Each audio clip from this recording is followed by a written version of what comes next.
Welcome to the group coaching call. Good to see you fine looking people. Who's ready to win today? Who's ready to get better?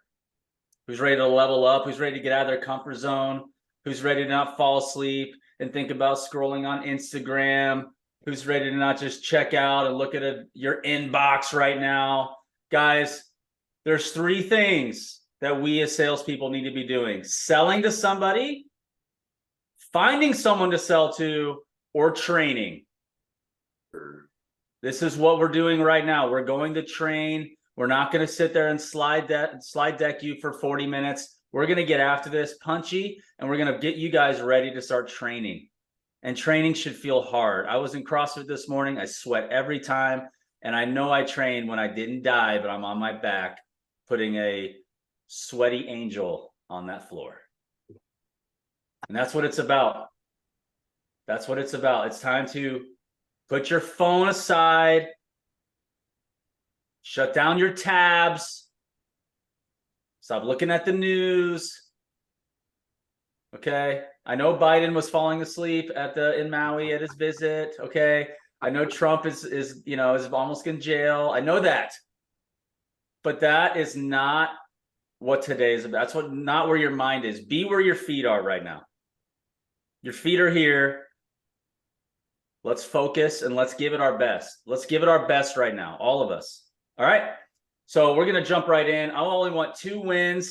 I want to hear somebody throw down some gangster ass shit about their wins right now on this call. And if you don't have anything, that's why we're training. We got about 2 of them. So anybody got anything they want to bring right now that is mic drop worthy? I've had about a $600,000 week. Just got a call to my third sale, $148,000. So, shit. Wow. That'll play. Nice job, Steven. thank you. Can I call you Wanga? It's not very nice. I'm sorry. Whatever you want to. Good job, Steven. Nice job. Way to go. Thank you. Hey, that's what you're capable of all the time. And if you know the reality, you know that you're just getting into it. You know there's more. Yeah. Guys, the opportunities in the marketplace are there. Who's going to get them? That's the question. It's you or somebody else. Are you going to be the one that gets it or not? Because I can tell you right now, if your ass is waking up late, staying up all night, distracted, not in alignment with your personal life, you feel like crap, you're dropping 5 Red Bulls a day to make it through the day, you're showing up with a percentage of what you're capable of. Because who you are is the difference between what opportunity gets secured versus not, and how you're showing up every single day. Steven, those opportunities are yours. You have to decide, are you going to level up to get them? Every single freaking day you show up to work. Because we got one life and one shot to make our life awesome. And what that looks like is heaven on earth, and heaven on earth is this. We impact people's lives. We make copious amounts of money for our families. We feel great. We have great relationships, and we're running with freaking eagles, not turkeys. That's heaven on earth. We're leveling up. Transformation is not a linear line. It is a line that continuously goes, and it looks like dying to something that you're not anymore and finding a new you. So Steven, the you that you just demonstrated, a $600,000 week, is who you are. That little that little pansy, forgive me, that pansy that is not checked in, that's all distracted, that has underperformed. I'm not saying you, I'm not calling you that. All of us have that in us. And we all have to get rid of that person, because that opportunity is there. That work is there. Those projects are there. Who's it going to be, Cole? Right? We have to find a moment where we're realizing we're not freaking good enough. And we're not leveling up ourselves enough. And that's on us. That's on us. Okay. We're going to get into one more win. Steven, thank you for that. That was good. Anybody else have something like that? If not, just move on. We'll continue.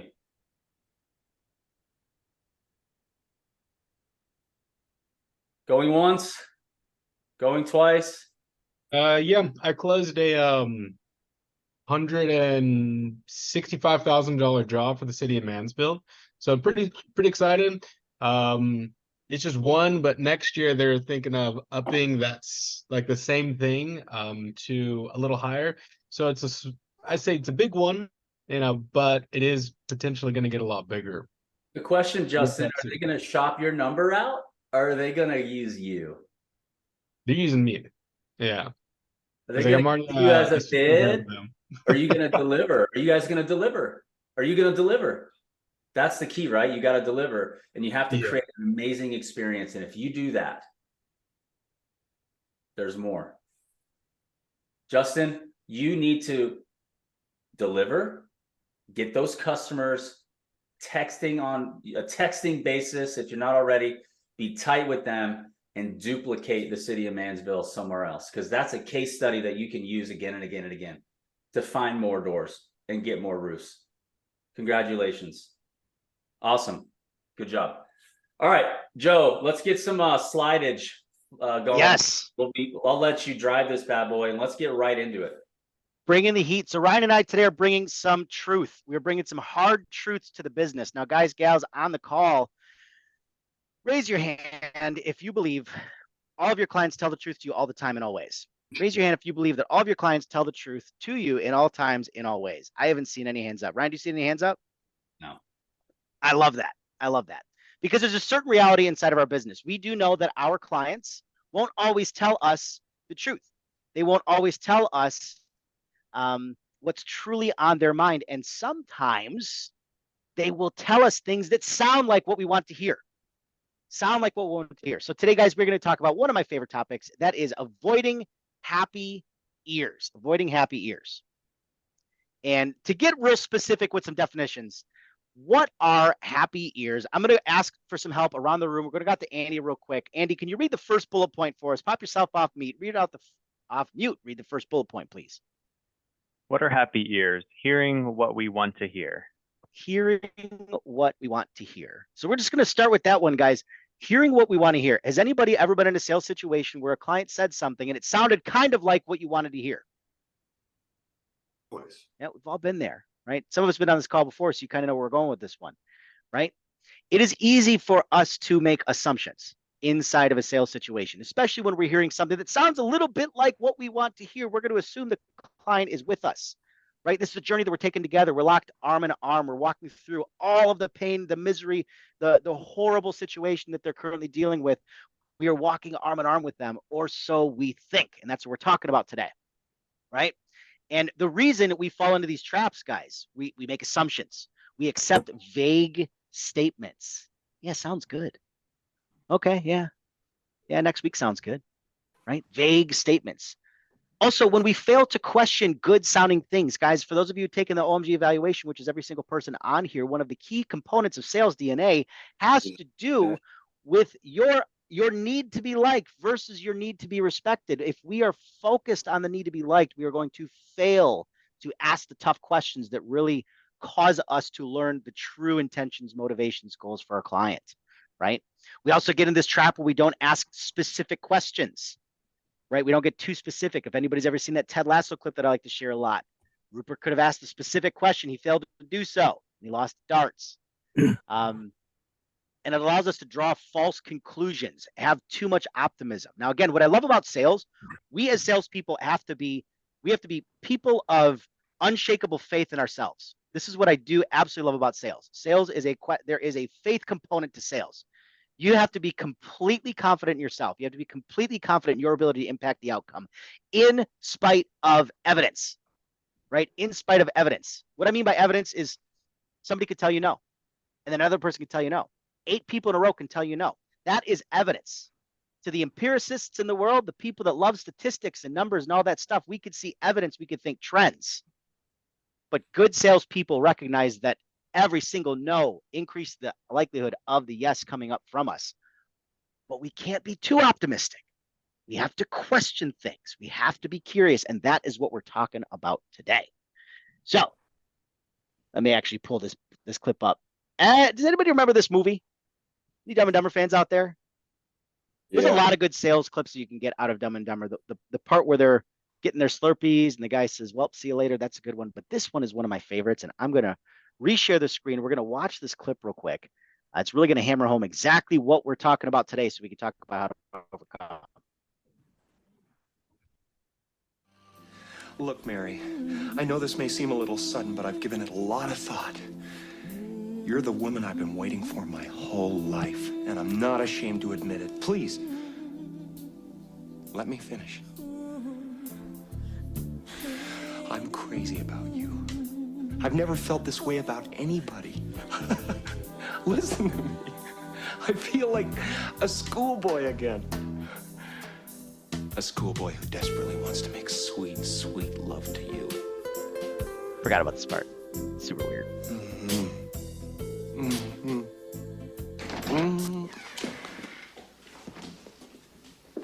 Oh, I thought I heard you talking to someone.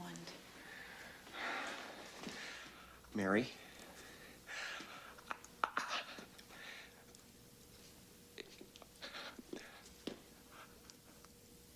I desperately want to make love to a schoolboy. Maybe I should be going. No, that's not what I meant.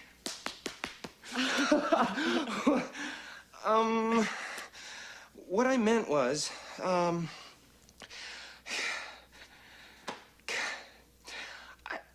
I like you, Mary. I like you a lot. I want to ask you a question, straight out, flat out. I want you to give me the honest answer. What do you think the chances are of a guy like you and a girl like me ending up together? Well, Lloyd, that's difficult to say. We really don't... Hit me with it. Just give it to me straight. I came a long way just to see you, Mary. Just, least you can do is level with me. What are my chances? Not good.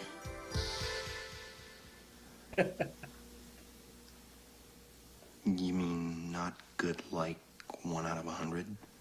I'd say more like 1 out of 1 million.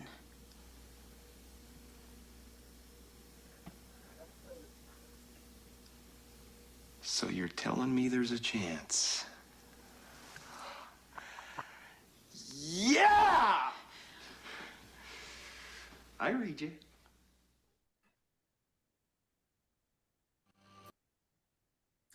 You're telling me there's a chance? God, was that clip ever? Is that pain? Did anybody feel physical pain with that clip? I feel physical pain every time I watch Dumb and Dumber. I avoid that movie like the plague because I feel physical pain every time. The awkwardness. Jim Carrey's a master of it. But again, we run into these things in sales situations all the time. We hear 1 in a million. We think. So you're saying there's a chance, right? Now, again, before that too, has anybody ever just totally repped out the perfect way to deliver something and absolutely flubbed it? Does that ever happen to anybody else? Just me all the time? Okay, good to know. But yeah, not the point of this one. We're really focusing on there. So you're saying there's a chance. And that's, these situations exist, right? They exist at all stages and all milestones inside of our sales process. We can be talking about compelling reasons. We can be understanding the truly physical and emotional reasons why somebody would buy now and buy from you. We may think we hear what we need to hear, and it causes us to move on the sales process. We've missed something, right? We might think what we need to hear when it comes to the budget, the decision maker, right? Or even simply just running home. You know, when our prospect says, we'll try to find the money, the happy ear salesperson, what do you think the happy ear salesperson is going to hear? Let's go out to Josh Walton. Josh, we'll try to find the money. What is the happy ear salesperson going to hear? We'll try to find the money. Is that prospect on board with you?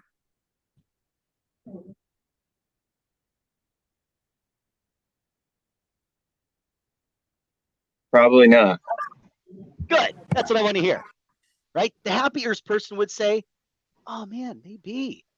Right? Same deal too. Determining the decision maker. I'll be involved. I'll be involved. Hey, Bruce Smith, in terms of what we're doing here, who are you the main decision maker on this project?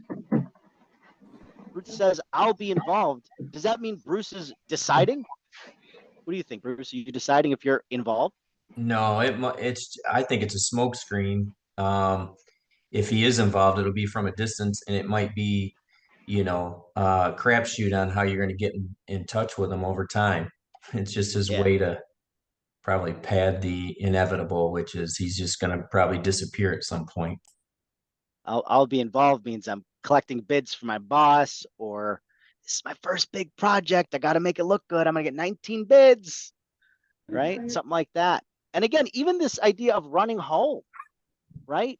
Seems like a good fit. Happy ears salesperson would think, oh man, they're going to buy, right? But the reality is, no, none of these responses from the client are actually any sort of affirmation in the direction that we want. We're not actually hearing what we need to hear, but it's really easy to hear what we want to hear.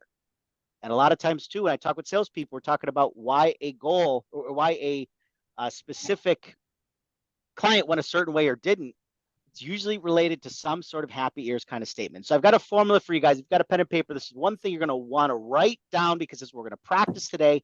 This is a tool, something you can apply right now in your next sales conversation, in every sales conversation going forward from here on out until kingdom come. Very easy to apply, very important to understand how these components work. 3 key things. The first thing, I'm going to go out to Spencer Robinson. Spencer, if you pop yourself off mute real quick, the first word in bold with the period afterward begins with an L, ends with an N. What is that word?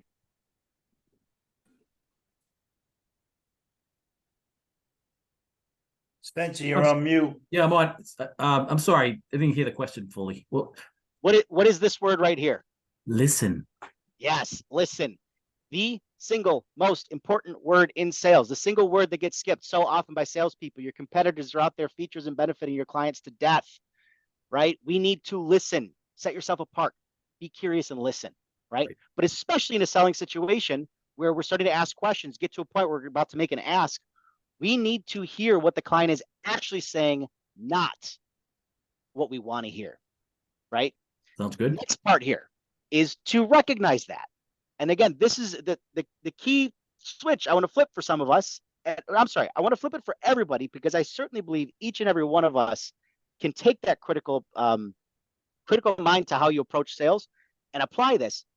We need to be better at recognizing when your client is telling you what you want to hear, right? If you're not getting specificity, you are in a situation where you have happy ears at play. You're hearing what you want to hear, not what you need to hear. And the last thing, and probably if you only write one word down from this slide, it's this last one. It's challenge. And that is what we're going to practice today. Listen, recognize, challenge. Listen to what's actually being said. Recognize when you are in a situation where you've got a potential for happy ears to take over your sales process and short circuit, derail it, send you off into the hinterland. Challenge the client. When they tell you something that you want to hear, ask them a follow-up question or 2 or 3 to determine if you're really on the same page, walking down the same path, or whether you're not. Challenge. Reverse the statement as a question. What this does for us, guys, is it gets the position from the prospect that they're selling you on you. Who wants the prospect to sell themselves and tell you why you're the one they want to work with? Anybody want to be like that? Raise your hand if that's you. That's a good place to be. They're telling you why you are the one. And that's going to come with last look. That's going to come with a lot of benefits. It's going to come with a lot of leverage, right? So so listen, recognize, and challenge. And we can do that in a very professional way without being pushy. We can push back without being pushy. Push back. Write this down. Push back without being pushy. And we can do that and maintain integrity in the relationship and not let happy ears take us down a path of barrenness where we're energized and putting all this energy into relationships and opportunities that we actually don't have a chance because we didn't do a good job either beforehand or navigating their happy ear situation, right? So continue on here, Joe. Yeah, for sure. We got 3 examples, guys, before we get into role play. So we're going to go through these. Again, asking our clients about a budget. I'm going to go out to, let's go out to Aaron Turner real quick. Aaron, I love your voice, brother. Pop off mute real quick. While you're doing that, what a guy. This guy's a legend. You're going to be super you, and I'm going to be prospect. Real simple, real easy. So I'm the prospect, and I'm saying, Mr. Aaron Turner, yeah, man, we'll try to find the money. We'll try to make it work. And you want me to read super you? Is that what you're saying? Yep. Okay. You're super Yeah. you now. When you say find the money, tell me more about that. Already, we've got, I mean, I could keep going with this role play, but I won't, because we're already at that point where now the client has to respond. When you say find the money, tell me more about that. It's an open-ended question about how the client's going to accomplish this goal. We're going to learn whether they actually will find the money. We're going to be able to ask 2 or 3 more questions and determine with certainty how they will do it, right? Exactly how they'll do it. Let's go out to Catherine Moy real quick. Catherine, Joe, real quick before we go to Catherine. Guys, you may be thinking, man, I'm asking them a very direct question right now, right? I don't know how I'm going to feel about doing that. I may hurt the relationship. They may not like me. You know what the #1 sales DNA score that most of you probably didn't pass on Objective Management Group is the need for approval. Guys, you made friends in high school, you go to church, you watch football, you have friends. You're not there to make best friends. You're here to do business. It doesn't mean you're not friendly. Doesn't mean you're not building a meaningful relationship. But at the end of the day, you're here to do business. And so what I want to tell you is, guys, I was on a call earlier and a sales guy was telling me that the reason why he thinks he's doing good is because he pets the dogs in the home and he's playing with the dogs. That was his reason why he thinks he's doing good, because he's building a triangulation relationship with the dog and the homeowner and him, because he likes dogs. But guess what his sales are? Terrible. Okay? So I just want to reinforce the belief that you're here as a lethal weapon with your questions and their answers. That's what's going to move the needle and help you guys crush sales. I just want to break this belief that this is not going to change your life by continuing on and letting them tell you, and then you not know how to handle it, and then you have a bunch of think it overs in your pipeline, and there's a reason why, and you're wondering why you're not closing more deals, right? Don't be a dog petter, okay? Pet the dog for a second and get into this mode where we have the training and the skills to be lethal weapons in these moments to get deals moving, right? So we'll keep going, Joe. I will. Guys, I wish you're on the call. That really affected Ryan when the dog thing came out. It was his face. The color left his face. Determining the decision maker is another place where this always happens. And again, I don't know if this whole I'll be involved thing, stuff that I've sold. I was working with a group of partners that were buying a whole bunch of stuff. It was really cool. Biggest thing I'd ever sold. Super excited about it. Same deal, like tons of properties, all that mortgage stuff. The guy I was talking to says, yeah, I'll be involved. Do you know who actually was deciding? Not the guy I was talking to, by a long shot. That was a 6-month sales process. It should have taken 6 minutes. So again, I'll be involved. Let's go out to Jake Faulkner. Jake, pop off mute, my friend. I'll be involved, Mr. Jake. Read the super you.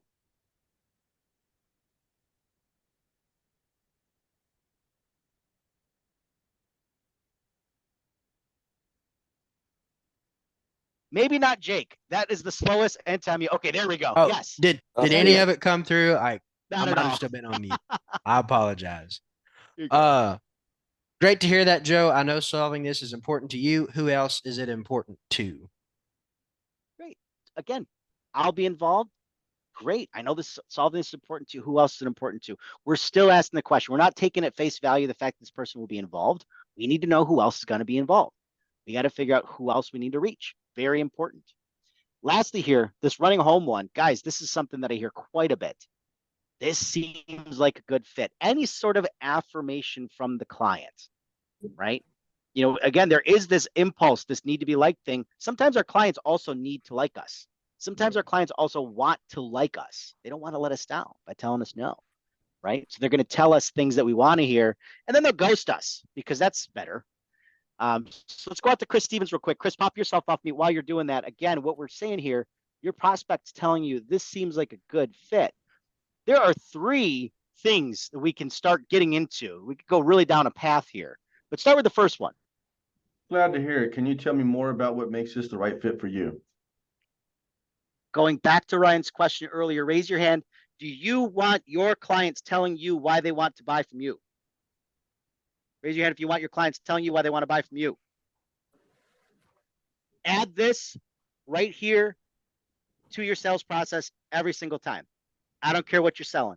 I don't care who you're selling to. I don't care where it is. Every single time, add that question to your sales process, right? Because we can learn so much from that. It's on us as salespeople to understand why people buy from us. Why are they buying now? Why are we solving this problem now, right? We have to ask that question. Ryan, you got more to add to that? You guys want to know what's wild about that? I bet you, when you ask the question, why do you think we're the right fit? Why do you think we're the right fit? I'm telling you right now, you guys are going to be surprised 60% of the time what they say. It's not actually what you think. It's something else. It's another reason. And that's powerful for us. That's very powerful for us to know that what they care about moving forward is not just what. So I think that's a great question. Just wanted to make that comment there. Right. That's what I'm saying. All right. Another one too. If somebody says seems like a good fit, let's go to procedure. Logan Cates, pop off mute real quick. Logan Cates. It seems like a good fit. Yeah, glad to hear it. Can you tell me more about what makes this the right fit? Hit that second one. Hit that second do you question see that's in any here. obstacles to starting next week? Yeah, actually, I'm going to be out of town for about 6 months, and we have no money. Right? Again, now we know.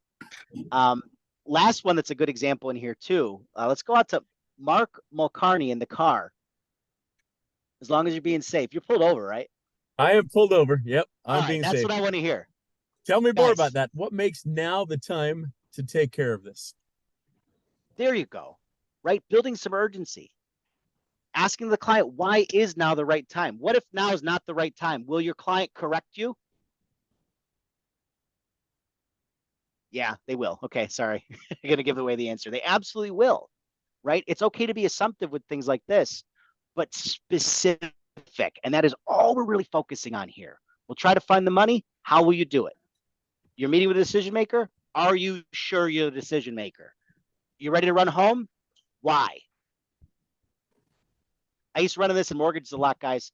Every time a client would come on the phone and I would ask for within 2 minutes of meeting this stranger from, 1,000 miles away, go ahead with your social, please. And they would start reading off numbers. I would know something was wrong, right? That's when my skepticism had to go through the roof because they talked to 16 other mortgage lenders. That's what they were doing. They were shopping like crazy, right? The second I talk to somebody who's self-employed and they know that they send their 1120s, their 1120S, and they send all their documents all to me all at once, their K1s, all that stuff. I know through experience of happy ears that I needed to be skeptical as opposed to being excited. And that's what we want to focus on today. So what we're going to do with the role play today, we're going to do this as a big group. We're going to do rapid fire around the room, have some fun with it. Ryan and I are going to switch. Actually, Ryan, you're going to run this part too. Yep. We're going to go around the room with a specific point here, a specific place where there's some happy ears opportunities. And we're going to look for each individual on here to demonstrate the ability to ask a good question. Ask a good question. Hey, we're going to take the slides down though. Yes. Sorry. Thank you. Okay. All right. Who wants to go first? Just unmute and say I'm ready because I can't see everybody at once. I'm ready. Is that Justin? Steven. All right, Steven. Let me see. Not a problem. Okay. They'll be out there Monday. Okay. Okay. Not finding it right now. Where's Steven right now? Can you wave your hand? That'll help me because I'm seeing a lot of faces. Okay, thanks, There's Steven. Steven. There you go. No, absolutely. Sounds good. What time are you going to be? Maybe out there all day? And if you can mute yourself, if you're not Steven, that'd be helpful. Thank you. All right. So as in Wednesday, tomorrow. Hey, Steven. Yeah. So we'll try to find the money. You'll try to find the money.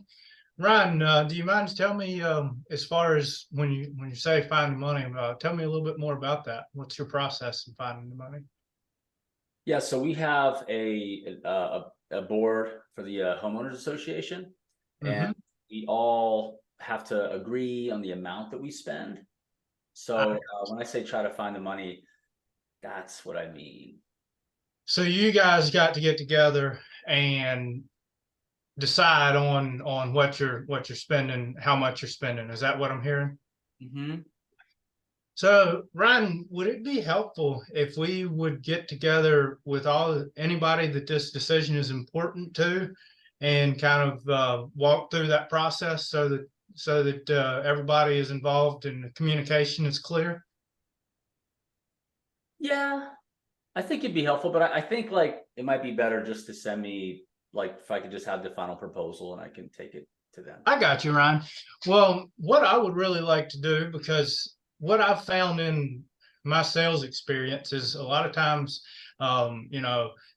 third-hand information is definitely a little more challenging. So what about next Tuesday at 11 o'clock? Would that work for everybody to get together and we can go over it? It won't take long, and go from there? I'm going to tee you up. No, we've never done that before. I don't know how they're going to respond to that. All right, press pause. I want you to take this down a path where you're helping me realize what a superhero I'm going to look by saving them money on this decision process, because if they don't, there's a risk. All right, I just teed you up. Yeah. Okay. No, like, I don't think I'm going to be well received bringing you in. We've never done that before. Never done that before? Yeah. I got you. Well, Ryan, one of the things that we found is really helpful in a situation like this is if you just bring a bunch of numbers in, they're really going to not know what's what. And by having a meeting where that you and I can sit down with them and go over it, we can show you guys the value that we're bringing to you guys as a homeowners association. And then guess what that'll make you look like to them? When I bring you in? Right. But you're more expensive? No, you'll see they will be able to see the value of what we're providing. But I don't know if I see the value, Stephen. You don't? What makes you say that, Ryan? Yeah, I don't know. I don't know roofing. We've I'm just getting a bunch of bids. And so I'm really, I don't know if I understand. Don't know if you understand. Yeah. Okay. All right, press pause. Let me flip it on you.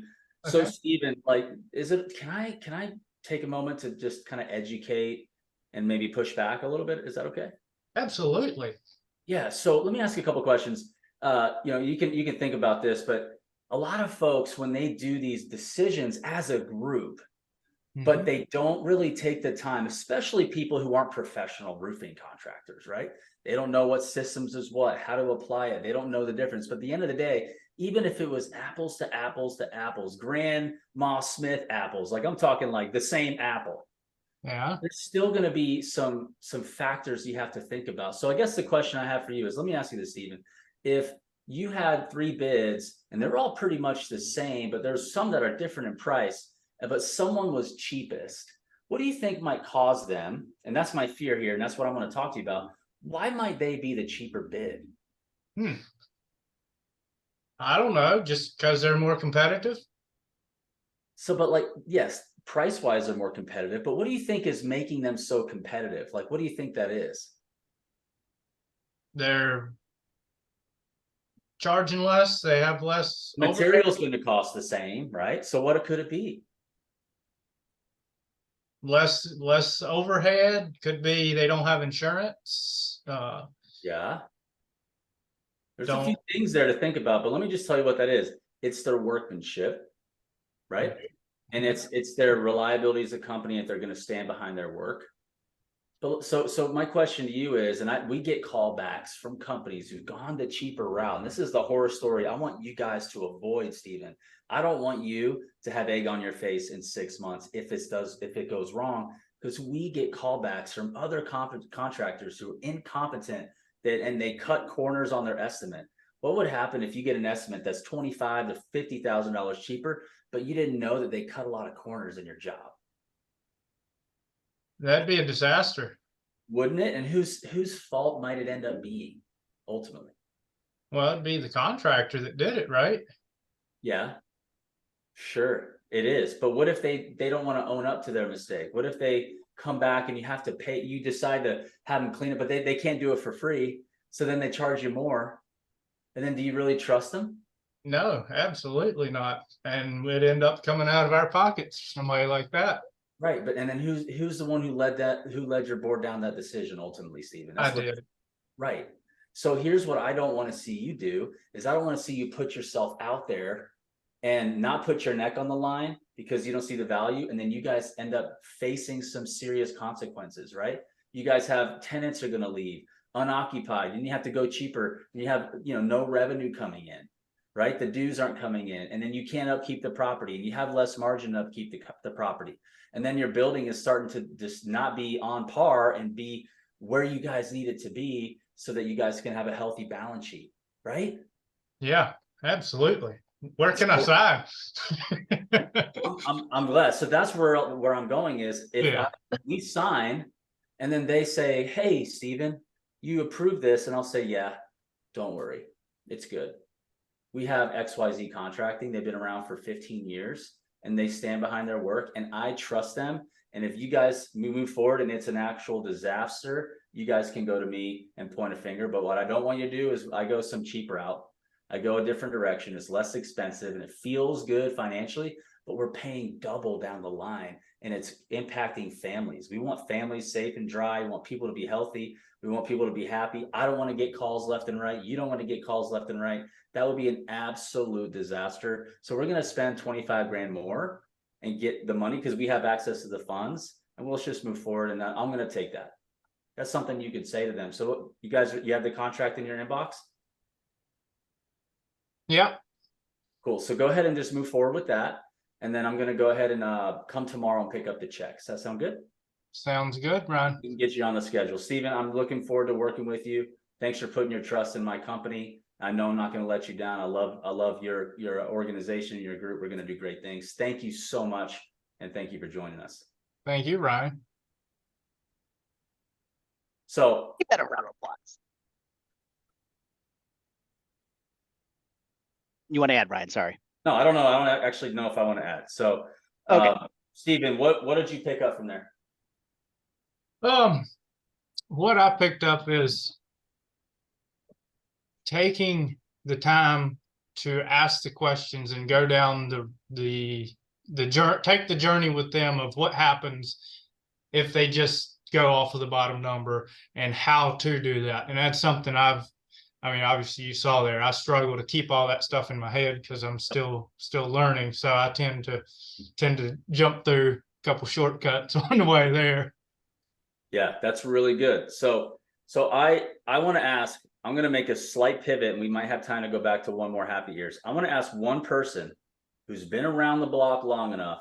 If you're looking at your grandma's building and she is going to choose another contractor, you don't have to bash any names. And your grandma's is choosing somebody else over you, and you want to save her situation because you've seen enough horror stories. Okay. I want somebody to speak to me in a framing way of the potential risks and try to lead me down a path of realizing it's not costing me more money to work with me. It's saving me money. Does anybody feel ready to have that conversation? Anybody want to try that? Because we're selling value. In order for us to sell value, we have to have conversations like this to sell value.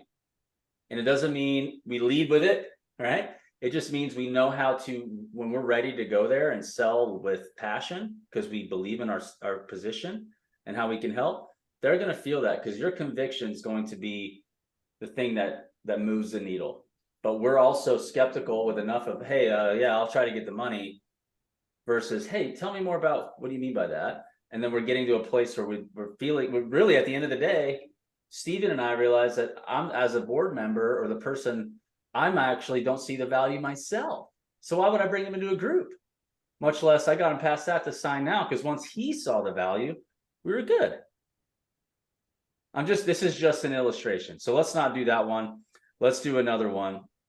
Ryan, I got a thing for you. We've left customers with actual questions where it really differentiates us from other competitors, because we'll ask certain specific questions on details that we know have to happen on the project, and that really kind of puts a feather in our cap, I guess. That's good. To where they're going to ask another competitor, what about this detail here? And if they stutter and everything else, I mean, that's where we've had success there too.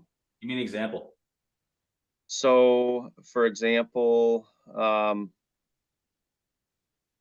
let's say a two-piece metal versus a vinyl coated metal termination. I'm trying to think of an example here real quick on the spot. Okay, it's okay. No, those are good. As far as it could have to do something with water flow, or we could put a tapered edge to where if they had water flowing there before, we noticed it during the eval, we can really spot that out and call out a specific detail that's bulletproof, and leave that kind of, let that fester a little bit, I guess, to where It's really good. It's really good.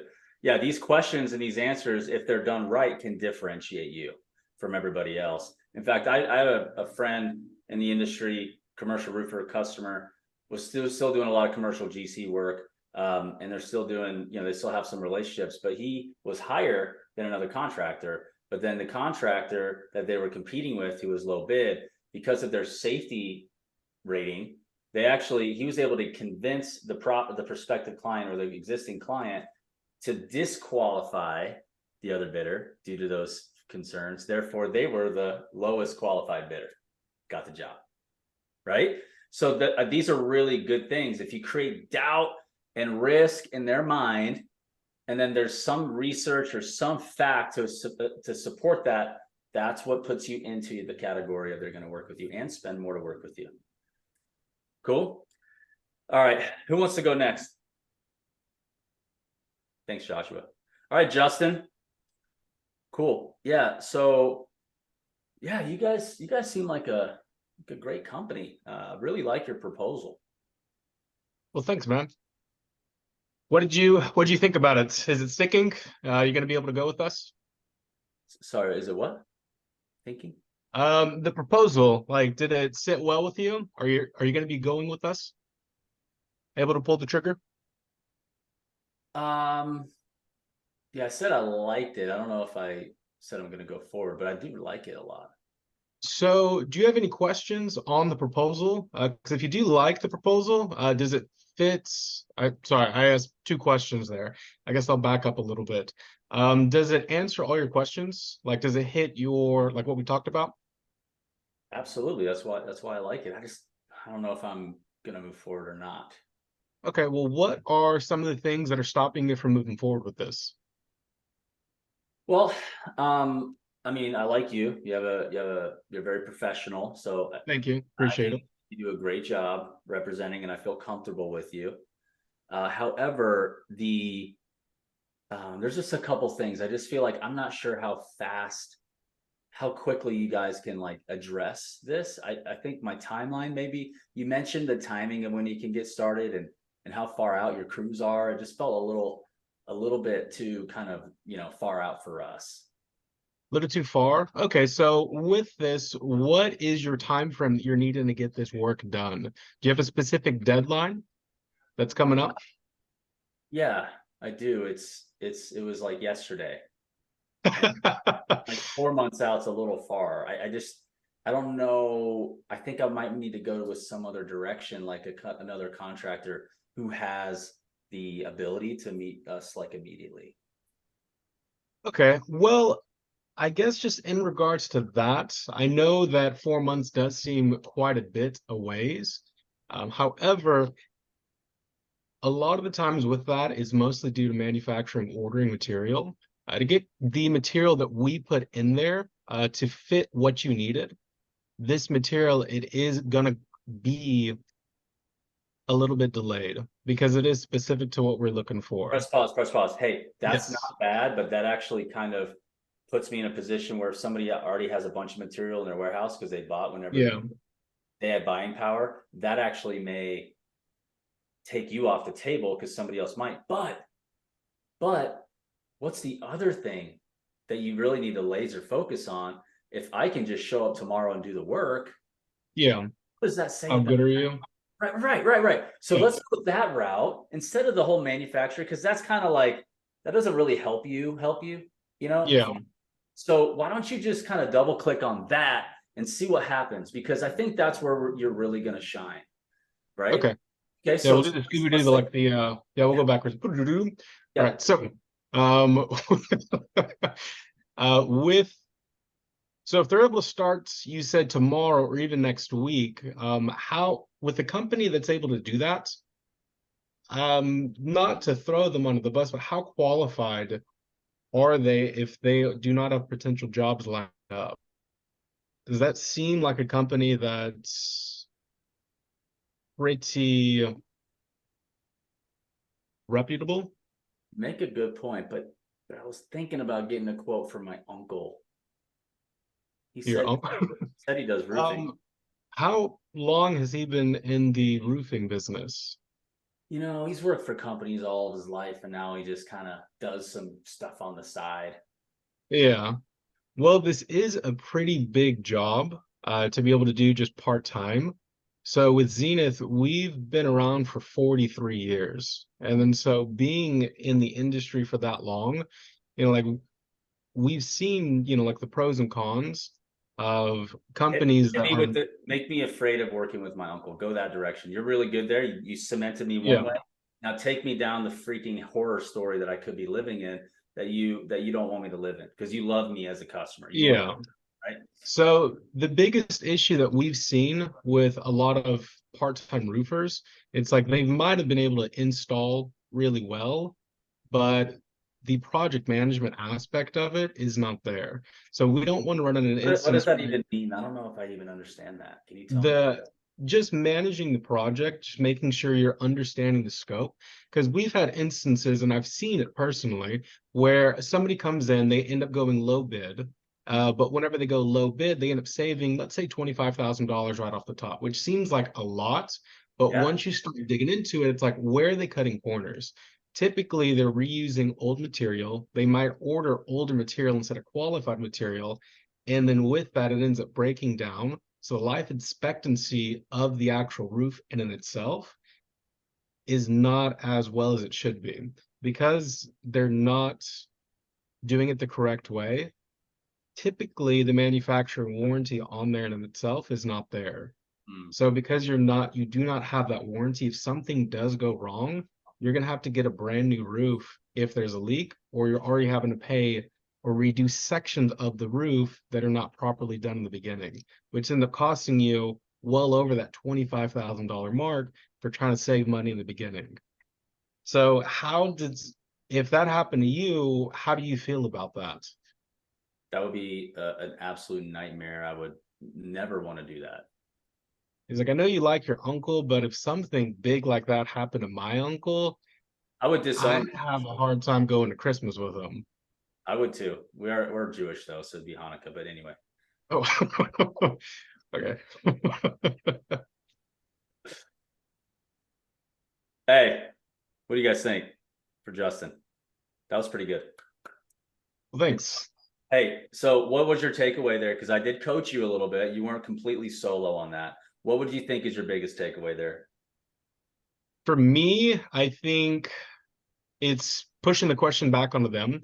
I did that some of the times, but it's like I almost went defensive on some of it and try to defend my points, opposed to flipping it and seeing what they can do, or like the issues that can come with it, but putting them in the mindset of that is what I need to work on. That's really good. That's really good. Joe, do you have any idea how long each of those role plays might have went? Those are about 10 minutes each, 10 to 15 minutes each tops. Okay. No, let's just give Justin, give Mr. Stephen Wanger a round of applause. Nice job. Nice job. Okay, let's do this. Guys, we'll wrap up and just kind of wrap up right on time. Look, you guys, I just want to remind you, this is your career. You got one shot, one life, you one opportunity, M&M, ever. It's coming. Okay. We have to lock in every single day. I want you to train so much, not that you get it right. I want you to train so much that you can't get it wrong.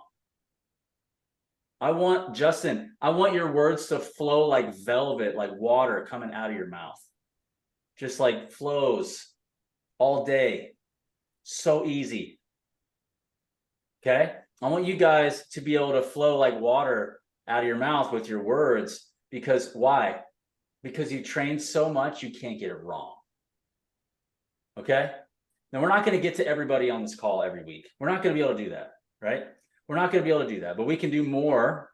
If you guys want more, we can talk about that. Or you guys can lock in your own training every single week and say, hey, every day at 8 o'clock, 8:30, we've got our coffee. We're going to do a quick 30-minute just objection handling. We're going to do a quick 30-minute happy ears exercise. We're going to do a quick 30-minute, we're on first base. We're going to do a quick 30-minute positioning statement. We're just going to rep it out. We're just going to rep it out. Because you guys are not prioritizing training. And you're here, okay? You're here. So I'm not talking down to you. I'm trying to encourage more, right? I want to encourage more so that it happens so easily, so consistently, because there's a difference between the opportunities are out there, but the difference is you getting them or not, closing the deals or not. Justin, is this your hand currently raised? Yes. Yeah. I had a question just kind of in regards to that. Is there anything that we can get like, because I know these are great, but just prompts for this, is that something y'all can send out to us? We could like print out just so we can start implementing this on like a weekly basis or a couple times a week, just some of the prompts. Sure. Joe, do you mind just messaging Justin on an email just so we can get a bit more information? Yeah. Time on this call for that. But yeah. Thanks. It's a good question. Part of the answer though, this is the thing that I love about baseline selling that we coach.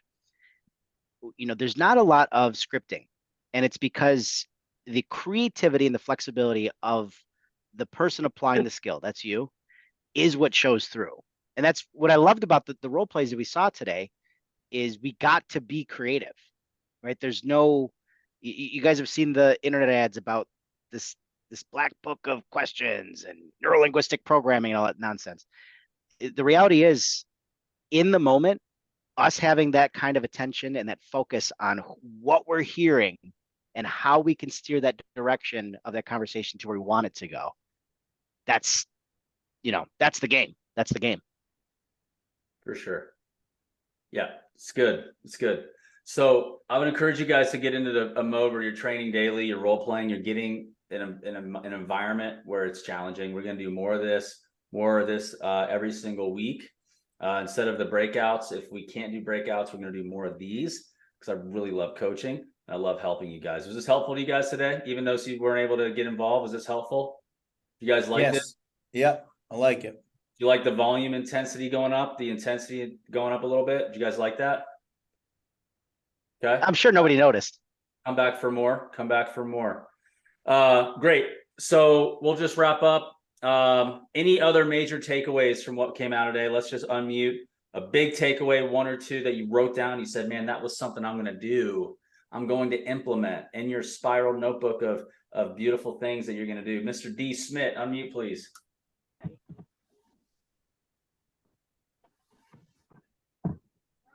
I can't hear you, sir.